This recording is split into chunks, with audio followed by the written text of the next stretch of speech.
Assalamualaikum students. How are you?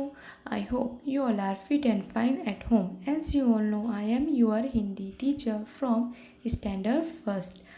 अब तक हमने स्वर व्यंजन में अ से लेकर ओ तक देखे। आ ई उ री ए ओ। अब तक हमने यहाँ तक उच्चारण और उसका लेखन देखे। उम्मीद है आप सबने इसकी घर पे प्रैक्टिस की होंगी कि इसका लेखन कैसे करते हैं, इसे लिखते कैसे हैं। आज हम पढ़ेंगे स्वर व्यंजन में अन आहा। अन आहा। पहले हम पढ़ेंगे अन। Repeat after me. अन। इसका उच्चारण कैसे है? अन। अन। Very good. अन से अंगूर, अन से अंडा। ग्रेप्स को हिंदी में कहते हैं अंगूर, एक को हिंदी में कहते हैं अंडा। अन से अंगूर, अन से अंडा। लिखो राइट। आप सबको यहाँ बिंदु दिए गए हैं, आप सभी को उसको पेंसिल की हेल्प से मिलाते हुए लिखना है। आपको इससे लिखने में उसकी आसानी होगी।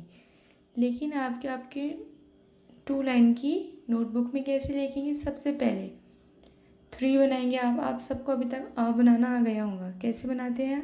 पहले 3 बनाते हैं, फिर यहाँ से ऐसे लाइन लेते हैं, फिर एक सरल रेखा लेते हैं। ये हमारा बन गया आ। लेकिन हमें क्या बनाना है? अन। अन बनाने के लिए पहले हमें आ बनाना होता है। जो ये ऊपर की लाइन होती है, इसके ऊपर हमें ऐसे छोटा सा सर्कल बनाते हैं। ऐसे दिखाई दे रहा है आप सबको? तो ये हमारा बन जाएगा अन। जैसे हम आ बनाते हैं वैसे ही हम अन बनाते हैं। पहले हमें आ बनाना होगा। आ बनाने के बाद ऊपर की लाइन में ऐसे सर्कल छोटा सा डॉट जैसे बनाना होगा। तो ये हमारा बन जाएगा अन। क्या बन जाएगा ये? अन। पहले से हम 3 बनाते हैं। ओके, आ जैसे बनाते हैं, फिर हमें ऐसे सर्कल बनाना होगा। तो ये हमारा बन जाएगा अन। आ बनाना है आप सभी को और उस पर ऐसे सर्कल लगाना है। अन। Okay, now next. अन वर्ण पर सर्कल लगाओ। Put a circle on the वर्ण अन। देखो सबको, आप सभी को अब तक इसकी पहचान हो गई होगी। अन कैसे? ये आ और उसके ऊपर ऐसे डॉट है, उसे कहते हैं अन। तो ये नीचे कुछ शब्द दिए गए, तो हमें इन शब्दों में जहाँ ऐसे अन दिखाई दे रहा है उस पर सर्कल करना है। ओके, पहला शब्द है अंक। अंक में कहाँ अन है? सियर यहाँ, तो हमें इसको सर्कल करना है ऐसे। ओके, दूसरा शब्द है अंबर। अंबर में कहाँ अन है? यहाँ, तो हमें इसे सर्कल करना है। ओके, तीसरा शब्द है अंग। अंग में कहाँ अन है? यहाँ, तो हमें इसे सर्कल करना है। चौथा शब्द है अंदर। अंदर, तो अंदर में यहाँ अन है, तो हमें इसे सर्कल। ओके, पांचवा शब्द है अंतर। अंतर, तो इसमें यहाँ सर्कल है, तो हमें इसे यहाँ सर्कल करना है। ओके, अंग, अनबर, अंग, अंदर, अंतर। ओके, नाउ नेक्स्ट आहा। इसे कैसे पढ़ते हैं? आहा। आहा। Repeat after me. आहा। आहा। आहा। सियर। अब आप बोलेंगे कि ये आहा है और यहाँ तो आ दिखाई नहीं दे रहा, तो जो ये आ के बाद जो आपको 2 डॉट्स दिख रहे हैं, ये मेन है। ये अ इम्पॉर्टेंट नहीं है, ये ज़्यादा यूज़ नहीं होता। ये जो 2 डॉट है, इनका उच्चारण कैसे? इसे हम पढ़ते हैं आहा। ये किसी भी स्वर और व्यंजन के बाद अगर आए तो हम इसका हा का आवाज़ निकालते हैं। इसका उच्चारण कैसे करते हैं? हा। हा।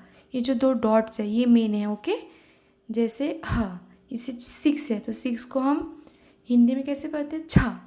छा, तो ये हा का आवाज़ आ रही, तो हम ये छा के बाद ये 2 डॉट यूज़ करेंगे, तो इसका प्रोनाउंसिएशन, इसका उच्चारण हा होता है। ओके, मॉर्निंग को हम इंग्लिश में मॉर्निंग होता है, उसे हिंदी में क्या कहते हैं? प्रथ। प्रथ। प्रथ ह। तो ये जो ह की जो आवाज़ निकली जो ता के बाद, तो ये जो डॉट्स है इनका जो प्रोनाउंसिएशन है वो है आहा। ज़रूरी नहीं है कि वो आ के साथ आएंगे। ओके, वो किसी के साथ भी आ सकती है, कोई भी स्वर और व्यंजन के साथ। ओके, अब हम इसे लिखेंगे कैसे? सिंपल है, आपको सिर्फ 2 डॉट लगाने हैं। फॉर एग्जाम्पल यहाँ आ के साथ दिया गया है, आ क्या है? स्वर है, तो ये आ के साथ दिया गया है, तो आपको आपकी टेक्स्ट बुक में इन बिंदुओं को मिलाना है। ओके, तो आपको इससे लिखने में आसानी होगी। लेकिन अगर आपको आपकी 2 लाइन की नोटबुक्स में कैसे लिखेंगे, सबसे पहले हम आ बनाएंगे 3 करके, ऐसे आ बनाए हमने। इसमें आहा में ये आ मेन नहीं है, ओके। वो जो 2 डॉट्स है वो मेन है, तो वो किसी भी स्वर या व्यंजन के बाद आ सकती है। वो 2 डॉट्स कैसे होते हैं, ऐसे 1 डॉट, ये 2 डॉट्स। तो ये जो 2 डॉट्स होते हैं, जो आपको ये 2 बिंदु दिखाई दे रहे हैं, ये मेन होते हैं, ओके। ये कैसे होते हैं, ये ऐसे 2 डॉट्स होते हैं किसी भी स्वर और व्यंजन के बाद, एक के नीचे एक होते हैं, ओके। एक ऐसे नहीं होता है कि एक यहाँ होगा तो एक यहाँ, ऐसे नहीं। ये जैसे एक के नीचे एक होते हैं, ओके। तो ये इन दोनों का जो प्रोनाउंसिएशन है वो है आहा। क्या है, आहा। ज़रूरी नहीं है कि वो आ के साथ आएंगे, वो आ के साथ भी आ सकते हैं, लेकिन वो किसी और स्वर और व्यंजन के साथ भी आ सकते हैं। इसे क्या कहते हैं, जो 2 डॉट्स है, इसे कहते हैं विसर्ग। क्या कहते हैं, विसर्ग, ओके। Understand this. अब आप सब इसकी घर पे प्रैक्टिस कीजिए। We will see you in next lecture. Thank you.